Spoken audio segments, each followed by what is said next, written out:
Les passagers à destination. Destination la Martinique, à 6850 km de l'Hexagone. Le territoire doit faire face à un défi majeur, la gestion de ses déchets. 280 000 tonnes par an en moyenne, soit 650 kg par habitant. Depuis 2006, les 12 communes de l'agglomération du sud de la Martinique ont mis en place un tri spécifique, avec une troisième poubelle dans chaque foyer. Ces bacs de couleur marron sont ramassés 2 fois par semaine et ils sont dédiés exclusivement aux déchets verts et aux biodéchets, c'est-à-dire aux déchets alimentaires.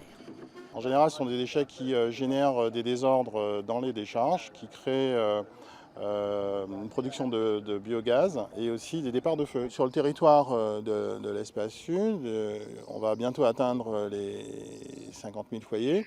Et aujourd'hui, il y a 26 000 bacs de couleur marron sur le territoire. Et tous ces déchets arrivent au CVO, le centre de valorisation organique dans la commune du Robert. Tout est déchargé sur le quai là-haut et tout ensuite est récupéré pour être travaillé dans le broyeur qui est juste ici. C'est un balai incessant et il faut faire vite. 10 000 tonnes de déchets sont traités ici chaque année. Derrière, les déchets verts sont emmenés dans le broyeur ici, qui sont ensuite triés et selon les fractions différentes qu'on va utiliser pour notre compost. Derrière, on a les biodéchets également, qui sont notre matière première qu'on va utiliser, qui partent en méthanisation. Et les biodéchets alimentent ces 2 cylindres géants métalliques. À l'intérieur, des bactéries qui vont peu à peu transformer ces déchets en biogaz. Ce gaz, on le travaille juste dans un moteur qui va nous transformer l'ensemble en électricité. Cette électricité-là, on la remet dans le réseau ici EDF pour la Martinique. Ça fait à peu près, on est capable d'alimenter à peu près 1000 foyers ici.